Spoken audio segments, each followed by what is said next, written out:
Hello, ladies and gentlemen. This here is the Christian Trucker. This is my story. Episode 11. I know the last one was kind of rough to get through. This one ain't gonna be no better. I have these couple of sad stories, maybe one more after this. We'll see if I can get it all included.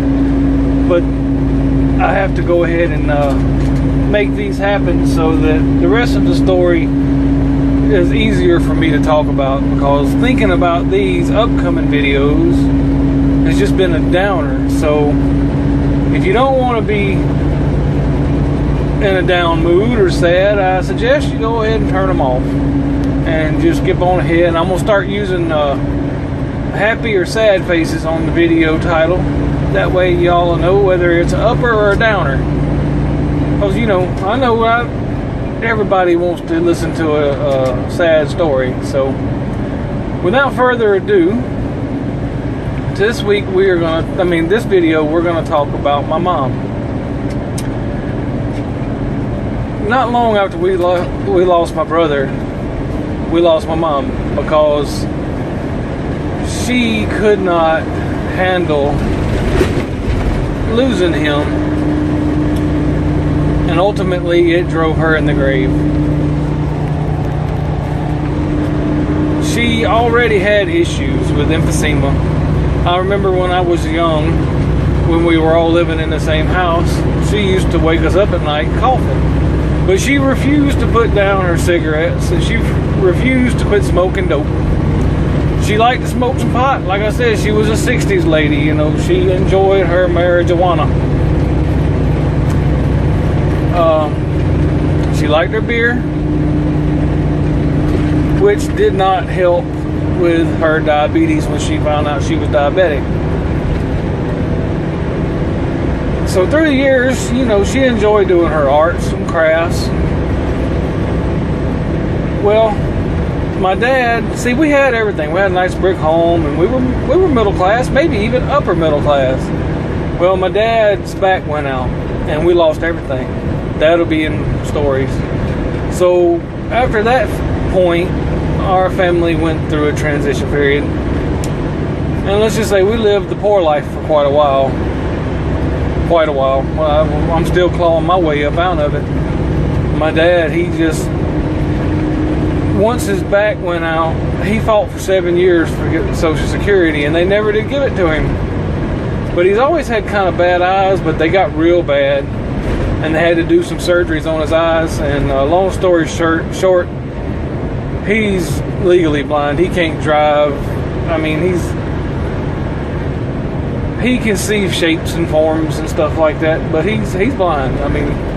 But he still, even blind, he managed to take care of my mom in her worst of times. He did his part and then some. Most men would have probably left during the worst of it. So they had a house trailer they bought when they lost everything. With what little bit they had left, we lived there for quite a few years. And then Mama worked in factories. In factories where most women would not want to work, until NAFTA took effect, and then they lost those jobs. Those jobs went to Mexico. I believe that was Bill Clinton's fault there. But besides that point, we won't get all political. She ended up going to Walmart. She worked like 10 years at Walmart. She worked at 3 or 4 different Walmarts, overnight shift. The whole time she was smoking, drinking, and partying, with all her friends that she met at Walmart. And eventually it got to where she couldn't work. And that put her down at the house. And then we lost David. Well, when we lost David, probably I think about 4 months later, there was a hurricane that came through, and they live on the river in a house 10 feet off the ground, because when it rains and floods, the water gets under their house and you can fish off the back porch, because my dad always loved fishing. My mama used to before she started getting down. Well, Mama wasn't even able to go to my brother's funeral because it upset her so bad. I mean, she would not go. My dad did. and kind of showed out a little bit when the ex-wife came in the room, and he told him he wanted 5 minutes alone with his son, and she came in there and he told her to get the hell out, which was kind of funny because, you know, there's a lot of history there. Anyway, like I say, Mom worked Walmart and at factories, and then she couldn't work, and she fell out during that hurricane after my brother's death, and they took her to the hospital, and they worked on her and had her going pretty good, but she was still a little confused. Well, me and my wife and my son went over there to bring Dad home so he could get a shower and stuff like that, but like I said, he can't drive. When we left, she was not wanting to stay in the bed. She just meant she was going to get up, and we told the nurses and everybody that she could not get up, not to let her get up and to keep a watch on her. And they said, oh, we have her under surveillance, we'll be watching her. By the time we got home and Dad was getting out of the shower, we got a phone call. Actually, they called Dad's phone, and he turned white, man. It was rough. They told him they found her unconscious on the floor where she had fell, and she busted her face and nose up and other things, but they had to revive her. They don't know how long she was out on the floor. And keep in mind, we told these people to watch her when we left. That ended up with her on a respiratory machine. They had a hose down her throat, and my dad messed around and promised her that we would get her back home no matter what. That was a hard promise to fulfill. It was months of intensive therapies and everything, man. We went through hell because I lived an hour and a half from my parents, and then they lived an hour from the hospital, so that put us 2.5 hours from the hospital. We would have to go through and pick up my dad, which added 30 minutes. So altogether, it's 3 hours one way. We were constantly going back and forth to the hospital, back and forth to Dad's. We were doing all we could, man. We finally got her home. Got her off the respirator and got her home, and that lasted about 30 to 40 days. She got home and she was pretty happy for a little while, but we all knew that she wasn't herself. You know, it was like part of her was gone because of the unconsciousness at the hospital. It was hard for her to show emotions. I mean, she wasn't all there after that. I don't know if y'all know exactly what I'm talking about, or if y'all have ever been through anything like that, but that's the only way to explain it. Part of her was gone. Well, she got to where she would not take her medicine. She didn't want to do right, and she ended up falling out again, and they got the ambulance to come get her.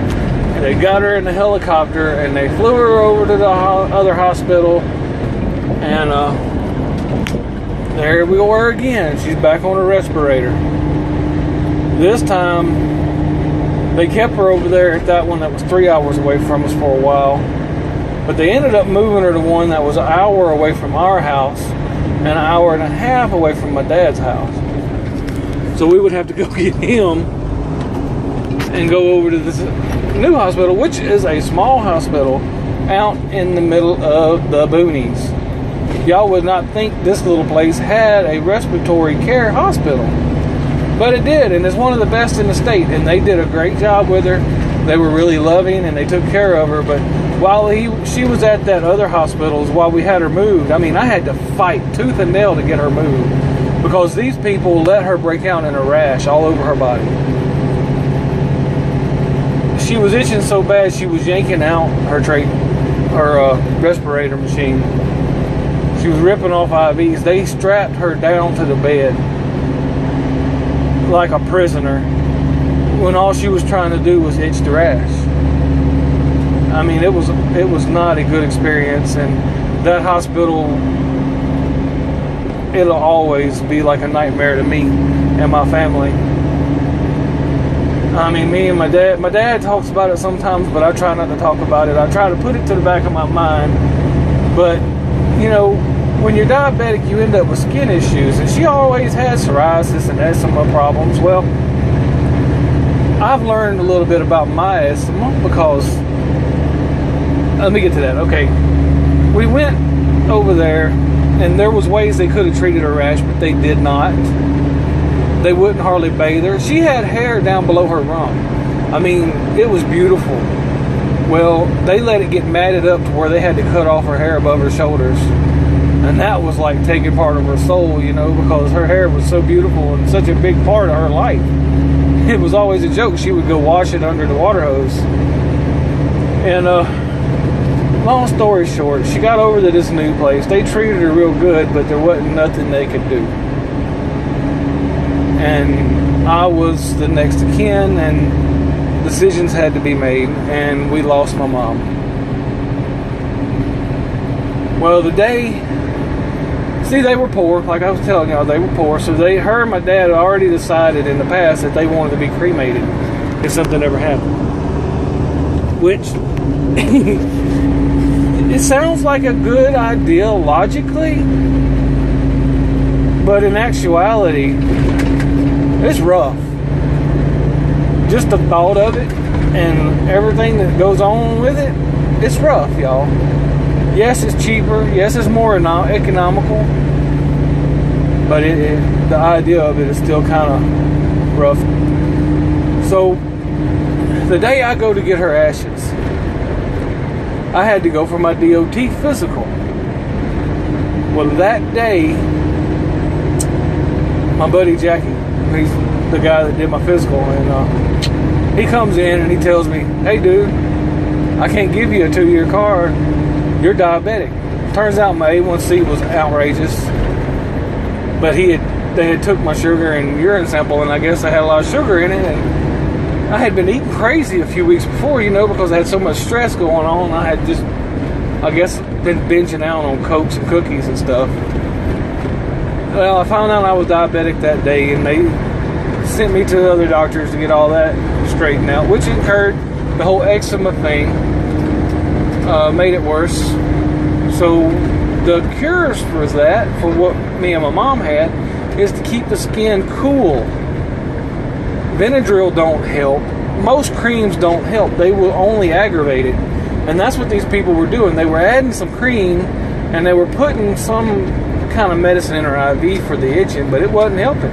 But they had her on this like vinyl bed, and that vinyl bed created heat on the skin, which only made the itching worse. And when we tried to talk to them and find out what was going on, we told them the bed was aggravating her, and they would not listen to us. But yes, that's, you know, my little boy was, I think, 4 years old when we lost my brother. He was 6-year-old when we lost my mom. And it's hard to tell a child that has autism already that 2 of his favorite people in the entire world are dead and gone. We had took him to a doctor before my mama died and found out he was autistic, which we already had done the research and thought that he was. But he's a great kid, y'all. I'm telling you, he's great. There's a lot of stories about him that I'll tell y'all in the future, but that's a lot of what's going on with those stories. So I'm going to go ahead and let it go because I'm running out of time. God bless, and we will catch you on the next ride.